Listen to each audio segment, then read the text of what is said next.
जय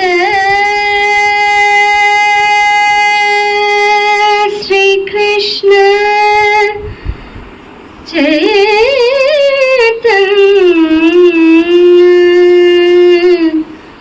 प्रभु नित्यानंद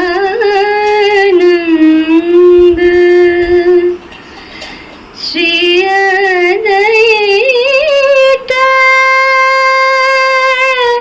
गदाधर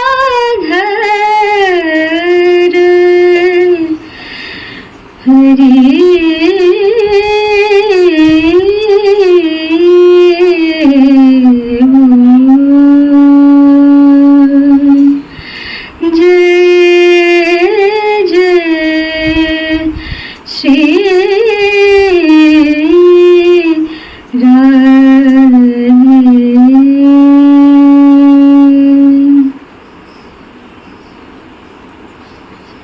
কিছুই কই না। আমার কথা শুনে কেউ কিছু মনে করবেন না, কারণ আমি একদমই অধম মানুষ।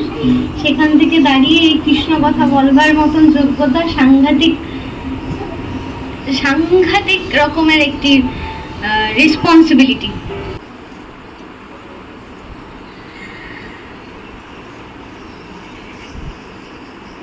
আচ্ছা, কামিকা একাদশী আজকে, তাই কামিকা একাদশী মাহাত্ম্য কথা মা আজকে বলতে বলেছে। আমি পুঁথিগতভাবেই বলে যাব, যে যা লেখা আছে সেটাই আমি বলবো। এছাড়া একাদশী সম্পর্কে আমরা আরেকটুখানি ভালো মতো জানি। সেটা হচ্ছে গিয়ে সমস্ত ব্রত পালনের মধ্যে একাদশী হচ্ছে গিয়ে প্রথম এবং সর্বশ্রেষ্ঠ ব্রত। এই একাদশী ব্রত আমরা যদি পালন করি তাতে আমাদের কি কি ফল হয় এবং কি কি ফলে আমরা পুণ্যবান হতে পারি সেগুলো আমরা একটু একটু করে জানি। সেটা হচ্ছে গিয়ে প্রথম যেটা হয় সেটা হচ্ছে গিয়ে 3 বার গঙ্গা স্নান করলে যা পুণ্য লাভ হয় তা হচ্ছে গিয়ে একটা একাদশী করলে সেই লাভ হয়।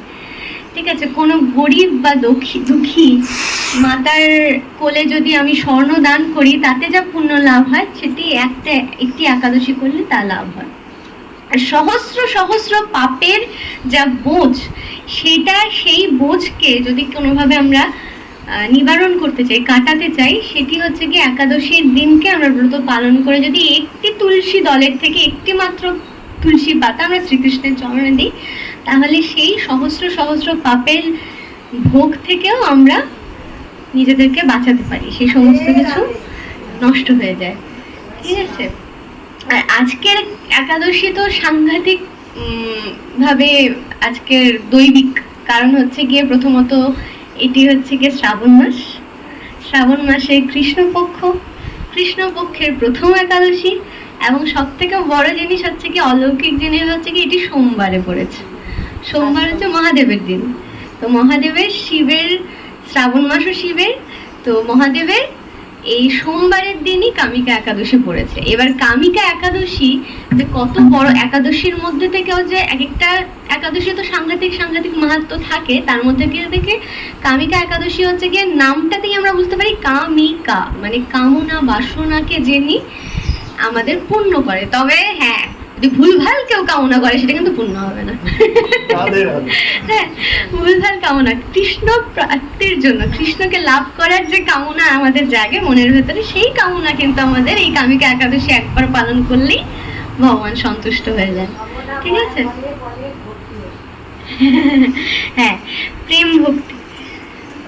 ঠিক আছে, এবার আমি একটু শ্রবণ করি কামিকা একাদশী মাহাত্ম্য। শ্রাবণ কৃষ্ণ পক্ষিয়া কামিকা একাদশীর কথা ব্রহ্মবৈবর্ত পুরাণে যুধিষ্ঠির শ্রীকৃষ্ণ সংবাদে বলা হয়েছে। আমরা জানি যে সমস্ত মাহাত্ম্য আমরা কার কাছ থেকে শুনতে পাই? যুধিষ্ঠির মহারাজ। ওনার ভেতরে প্রশ্ন এসেছিল, কৌতূহল এসেছিল, তাই ভগবান শ্রীকৃষ্ণ এক একটি করে মাহাত্ম্য বলেছিলেন। যুধিষ্ঠির মহারাজ শ্রীকৃষ্ণকে বললেন, হে গোবিন্দ, হে বাসুদেব, শ্রাবণ মাসের কৃষ্ণপক্ষের একাদশীর নাম এবং মাহাত্ম্য সবিস্তারে আমার কাছে বর্ণনা করুন, তা শুনতে আমি অত্যন্ত কৌতূহলী। প্রত্যুত্তরে ভক্তবৎসল ভগবান শ্রীকৃষ্ণ বললেন, হে রাজন, পূর্বে দেবর্ষি নারদ প্রজাপতি ব্রহ্মাকে প্রশ্ন করলে তিনি যে উত্তর প্রদান করেছিলেন আমি এখন সেই কথাই বলছি। আপনি মনোযোগ সহকারে তা শ্রবণ করুন। এক সময় ব্রহ্মার কাছে ভক্ত শ্রেষ্ঠ নারদ জিজ্ঞাসা করলেন, হে ভগবান, শ্রাবণ মাসের কৃষ্ণপক্ষে একাদশীর নাম কি? এর আরাধ্যা দেবতারই বা কে? সে ব্রতের বিধি বা কিরকম, এবং এই ব্রতের ফলে কি পুণ্য লাভ হয়, তা সবিশেষ জানতে ইচ্ছা করি আমি। আপনি কৃপা করে আমায় তা জানালে আমার জীবন ধন্য হবে। শ্রী নারদের কথা শুনে ব্রহ্মা অত্যন্ত সন্তুষ্ট হলেন।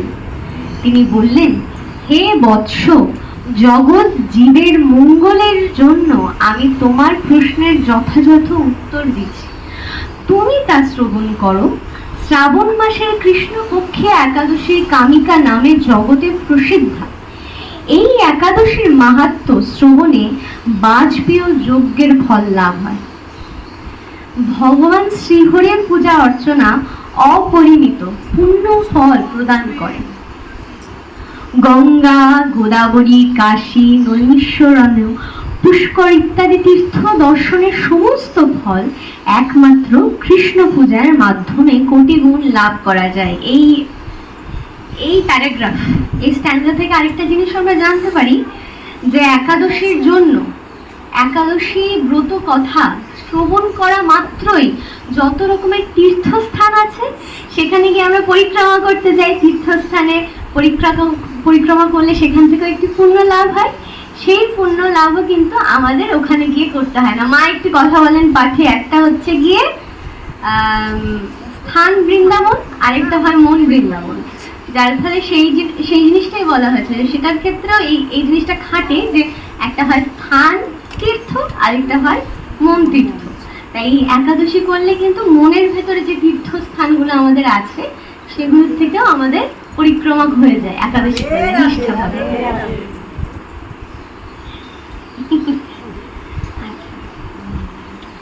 তারপর সাগর ও অরণ্য যুক্ত পৃথিবী দানের ফল, দুগ্ধবতী গাভী দানের ফল অনায়াসেই ব্রত পালনে লাভ হয়। যারা পাপ পুণ্য সাগরে নিমগ্ন, এই ব্রতই তাদের উদ্ধারের একমাত্র সহজ উপায়। এই রকম পবিত্র পাপ নাশক শ্রেষ্ঠ ব্রত আর জগতে নেই। শ্রীহরি স্বয়ং এই মাহাত্ম্য কীর্তন করেছেন। রাত্রি জাগরণ করে যারা এই ব্রত পালন করেন তারা কখনো দুঃখ দুর্দশাগ্রস্ত হন না। এই ব্রত পালনকারী কখনো নিমগ্ন যোনি প্রাপ্ত হন না। কেশব প্রিয়া, আচ্ছা, নিম্ন যোনি প্রাপ্ত হন না। আমি দেখতে পাই না মাঝে মধ্যে, সরি। হ্যাঁ, আমি দেখতে পাই না এখানে, আমার এমনিতেই চোখে পাওয়ার আছে। কেশব প্রিয়া তুলসী পত্রে যিনি শ্রীহরির পূজা করেন, পদ্ম পাতায় জলের মতো তিনি পাপে নির্লিপ্ত থাকেন। তুলসী পত্র দিয়ে বিষ্ণু পূজায় ভগবান যেমন সন্তুষ্ট হন, মণি মুক্তাদি মূল্যবান রত্ন মাধ্যমে তেমন প্রীতি হন না। যিনি কেশবকে তুলসী মঞ্জরি দিয়ে পূজা করেন তার এটা কি মা? না, আমি দেখতে পাচ্ছি না। জন্মার্জিত সমস্ত পাপ ক্ষয় হয়ে যায়। এই প্রসঙ্গে ব্রহ্মা বলেন, হে নারদ, যিনি তুলসীকে প্রত্যক্ষ দর্শন করেন তার সকল পাপ রাশি বিদূরিত হয়ে যায়। যিনি তাকে স্পর্শ করেন তার পাপ মলিন দেহ পবিত্র হয়। তাকে প্রণাম করলে সমস্ত রোগ দূর হয়। তাকে জল সিঞ্চন করলে যমও তার কাছে আসতে ভয় পায়। শ্রী হরি চরণে তুলসী অর্পিত হলে ভগবত ভক্তি লাভ হয়। তাই হে শ্রীকৃষ্ণ ভক্তি প্রদায়িনী, তোমার প্রণাম করি। যে ব্যক্তি হরিবাসরে ভগবানের সামনে দীপদান করে, চিত্রগুপ্ত তার পুণ্যের সংখ্যা হিসাব করতে পারে না। তার পিতৃপুরুষেরাও পরম তৃপ্তি লাভ করে। শ্রীকৃষ্ণ বলেন, হে রাজন, আমি আপনার কাছে সর্বপাপ হারিনি। দেখা যাচ্ছে না, আমিও দেখতে পাই না তো।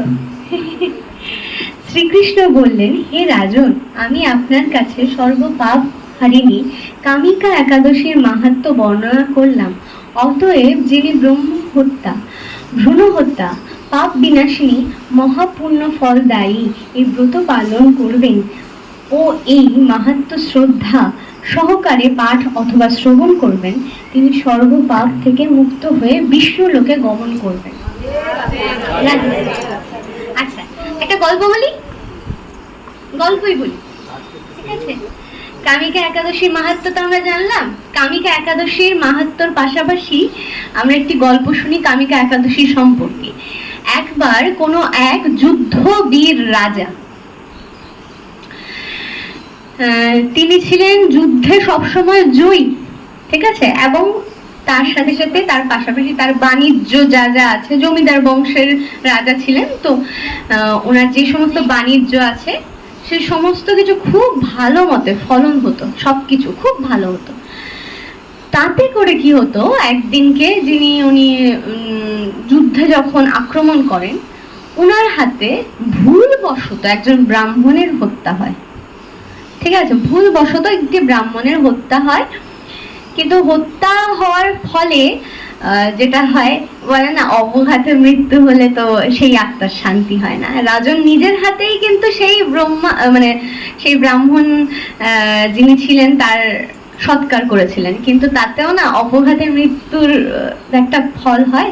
আর বলা হয় যে ব্রাহ্মণ যদি অপঘাতে মৃত্যু হয় সে ব্রহ্মদৈত্য হয়। হ্যাঁ, তো তারপর থেকে তিনি ব্রহ্মদৈত্য রূপে এসে রাজাকে প্রতিনিয়ত অত্যাচার করতেন, ভয় দেখাতেন। তার ব্যবসা বাণিজ্য সব জলাঞ্জলি গেছে, তার ভেতরে কোনো শক্তি ছিল না, ঠিক আছে, যেটা হয় অপদেবতাদের ছায়া পড়লে যেটা হয়, কষ্ট হতো, সে নিজে দাঁড়াতে পারতেন না, তার যে সমস্ত শক্তি ছিল সেই শক্তিও নাশ হয়ে যায় সেই রাজন ব্রহ্মদৈত্যর কবজায় পড়ে। তাতে করে উনি একবার একটি ঋষির আশ্রমে যান। রাজা একজন ঋষির আশ্রমে যাওয়ার ফলে সেই ঋষি তাকে বলে যে তুমি শ্রাবণ মাসের কৃষ্ণপক্ষের প্রথম যে একাদশী কামিকা একাদশী, সেই কামিকা একাদশী শ্রদ্ধাপূর্ণভাবে পালন করো, তাতে তোমার যদি ফল হয়। এখানে একটা জিনিস মার্ক করতে হবে, ঋষি কিন্তু বলেনি যে কামিকা একাদশী করলেই তোমার ঠিক হয়ে যাবে, বলছে শ্রদ্ধাপূর্ণ ভাবে। তার মানে আমরা শুধু করলেই হয় না, শ্রদ্ধা এবং নিয়ম পালন করে। তো তিনি তাই করেছিলেন। রাজন তখন বলেছিলেন যে ঠিক আছে, আমি তাই করব, সমস্ত কিছু আমি একদম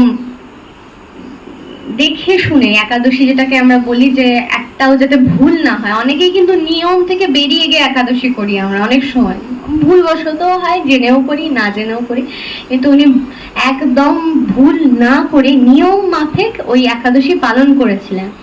এবং শুধু একাদশী পালনও করেনি, তার সাথে সাথে জপ, তুলসী পত্র, ভগবান শ্রীকৃষ্ণ চরণে দেওয়া, সে সমস্ত কিছু করেছিলেন। এবং সেই একাদশী করতে করতে তিনি বুঝতেও পারেনি কখন ভগবান এসে সামনে দাঁড়িয়েছে। হ্যাঁ, তখন ভগবান এসে বলল যে আজকে থেকে তোমার সেই সমস্ত কিছু যা যা তোমার উপরে ছিল প্রকোপ, সেগুলো সব আমি নাশ করলাম, এবং তোমার সমস্ত যা যা তুমি হারিয়েছো সব ফিরে পাবে। তাতে করে আমরা এটাও একটা কামিকা একাদশীকে এটাও বলা হয় যে ব্রহ্ম হত্যা থেকেও, ব্রহ্ম হত্যা তো হচ্ছে কি সবচেয়ে বড় পাপ আমাদের শাস্ত্র অনুযায়ী, ব্রহ্ম হত্যা হচ্ছে কি সর্বোচ্চ পাপ, সেই পাপ থেকেও যদি কেউ মুক্তি দিতে পারে সেটাই হচ্ছে এই কামিকা একাদশী। যার ফলে কামিকা একাদশীর মাহাত্ম্য এই গল্পের দ্বারাও আমরা জানতে পারি যে কি পরিমাণ তার মাহাত্ম্য আছে এবং কি তার ফল। তাই আমি আজকে এখানেই শেষ করলাম মাহাত্ম্য এবং একটি গল্প দিয়ে। আমার ভুল হলে আমাকে ক্ষমা করে দেবেন, আমি একদমই এই জায়গার বসার যোগ্য নই, যা যা জানি শেয়ার করি শুধু। হ্যাঁ।